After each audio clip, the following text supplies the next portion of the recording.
सावलिया सेठ की जय। मित्रों, कुलदेवी माता के लिए बहुत 2-3 वीडियो हमने बताए हैं कि जिनको अपनी कुलदेवी माता न भी पता हो तब भी वे अपने द्वार के ऊपर में कुलदेवी माता के लिए एक पोटली बना के लगा दें तो कुलदेवी माता हमारे यहाँ विराजमान होती हैं। बहुत से भाई और बहनों का क्वेश्चन था कि हमारी कुलदेवी माता कौन सी हैं। मित्रों, क्षेत्र विशेष से और जैसे राजस्थान का क्षेत्र है, इस तरफ के कई क्षेत्रों हैं जो इन जनरल मुझे कुलदेवी माता वहाँ पे बहुत सी जगहों के कुलदेवी माता के बारे में मुझे जानकारी नहीं है, इसलिए मैं कुछ भी मिला के आपको बता दूं ऐसा नहीं हो सकता। मैंने बहुत सारा इसके लिए बहुत सारा हार्डवर्क किया है, ढूंढा है कि कौन है कुलदेवी माता, उनकी कौन सी है। बहुत से भाइयों का प्रश्न था कि इनकी कुलदेवी माता कौन सी है। मैंने इसके लिए बहुत हार्डवर्क किया है, 2 से ढाई माह मैंने इसके ऊपर रिसर्च की है। उसके बाद जब मुझे नहीं पता चला, इंटरनेट पे नहीं, हमने कई गुरुओं से मिले हैं उस क्षेत्रों के जहाँ गए हैं, और राजस्थान हमारा जाना हुआ, वहाँ पे कई गुरु लोग हैं, अखाड़े हैं, उनके सब गुरुओं से मिले, लेकिन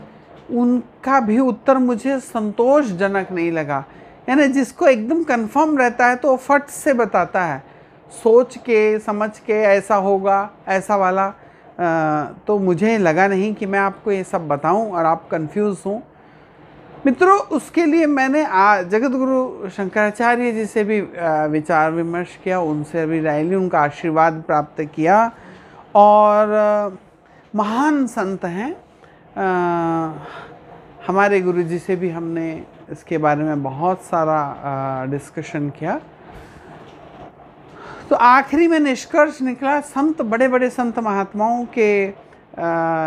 जो निर्णय हैं, जो धर्मशास्त्र धर्म धुरंधर हैं, जो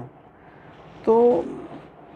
ऐसे लोगों से जानकारी लेके जब मैंने उनसे कहा तो उसका क्या, आखिर में जिसको न पता हो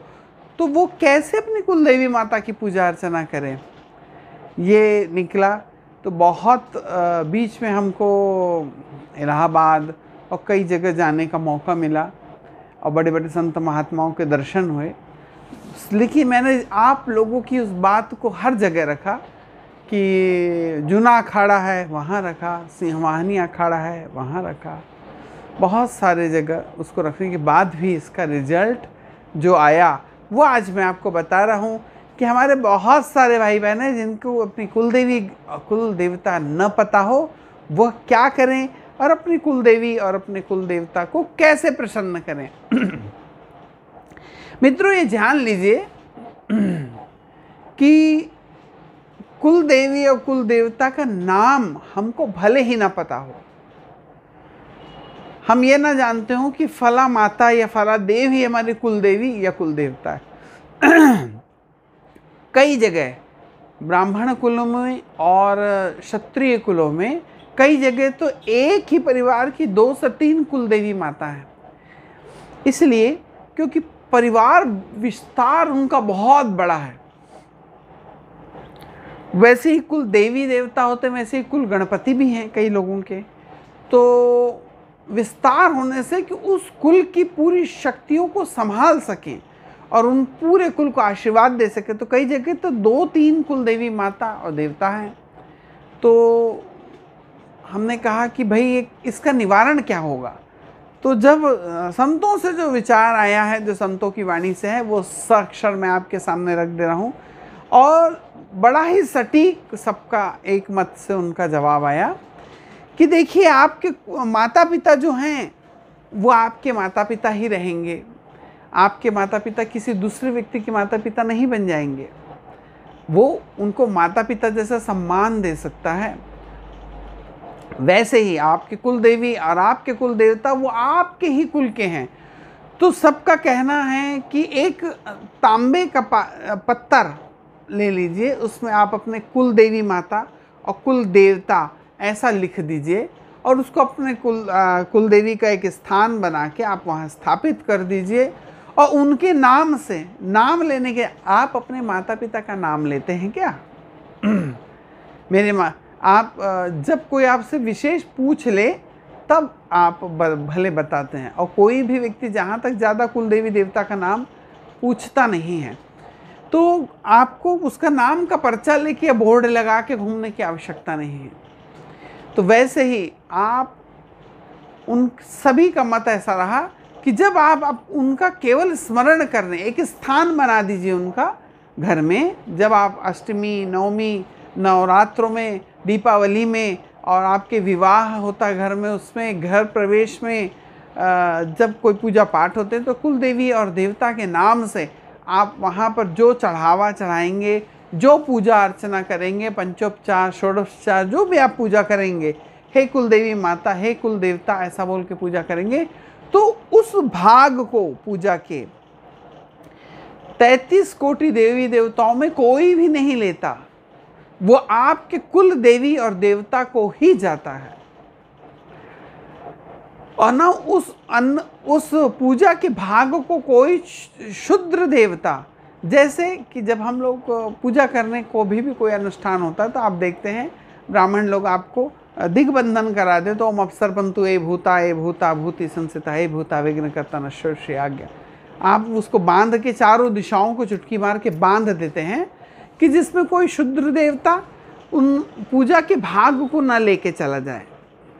और जब आप पूजा करते हैं तो सबसे आखिरी में जब आप उठते हैं तो जो आपका आसन है उसके नीचे जल डाल के इंद्र भगवान का नाम लेके 2 बार उसको पढ़ लेना चाहिए। आसन का 2 बार 3 बार उसके पैर पढ़ लेना चाहिए, उस जल पे डाल के आसन के पैर पढ़ लेना चाहिए। अन्यथा जो आपकी की गई पूजा है वो इंद्रदेव को मिल जाती है, इंद्रदेव ले जाते हैं। लेकिन यहाँ पर कुल देवी देवता की अगर आप पूजा कर रहे हैं ना तो उसको इंद्रदेव भी नहीं ले जा सकते।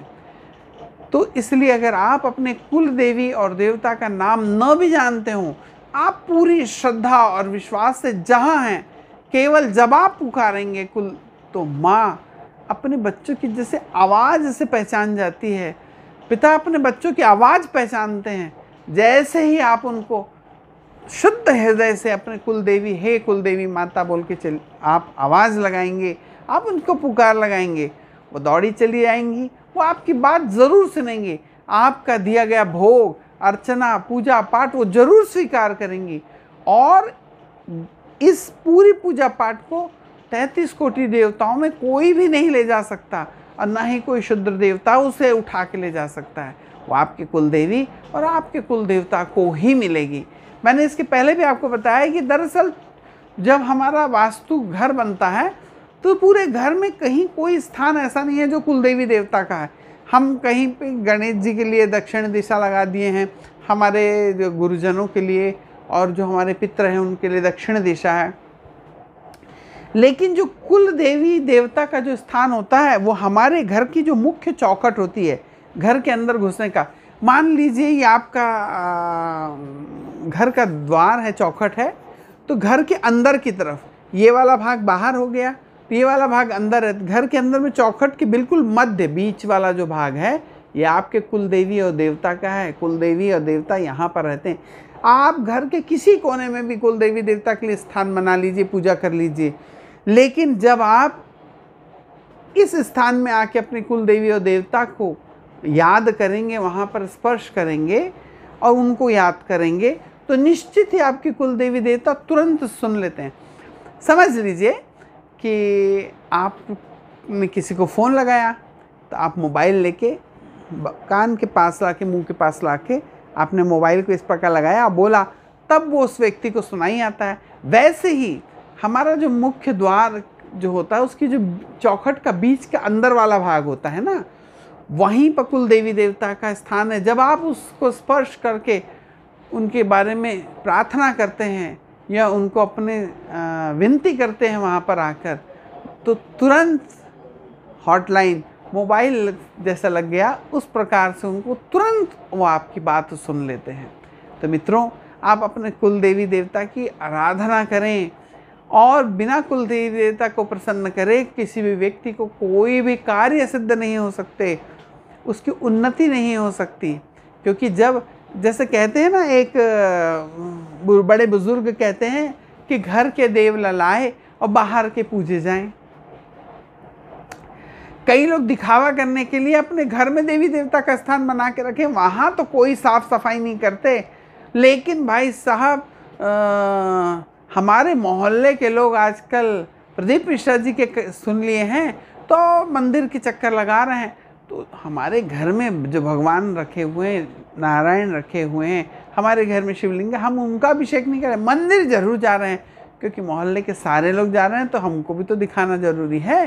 तो ऐसा ना करते हुए पहले अपने घर की पूजा अर्चना करें फिर जाएं मंदिर। तो वैसे ही जब आप अपने कुल देवी देवता की आराधना करते हैं, उसके बाद किसी भी देवी देवता की आराधना करते हैं, तो वो देवी देवता का भी आशीर्वाद आपके ऊपर भर भर के आता है। तो कुल देवी देवता की आराधना करें। और जिन भाइयों को, जिनका प्रश्न था कि हमको हमारे कुल देवी देवता नहीं पता है, तो मेरे रिसर्च के बाद भी जब मुझे न पता चला तो ये मैंने उसका संत महात्मा और शंकराचार्य जी से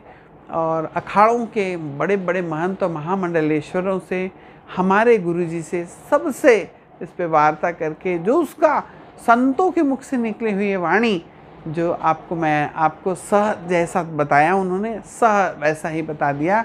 इसको स्वीकार करें, अपनी देवी देवता के कुल देवी देवता की पूजा आराधना करें, प्रसन्न रहें, अपने वंश को दिन प्रतिदिन बढ़ाएं। इसी शुभेच्छा से राधे राधे।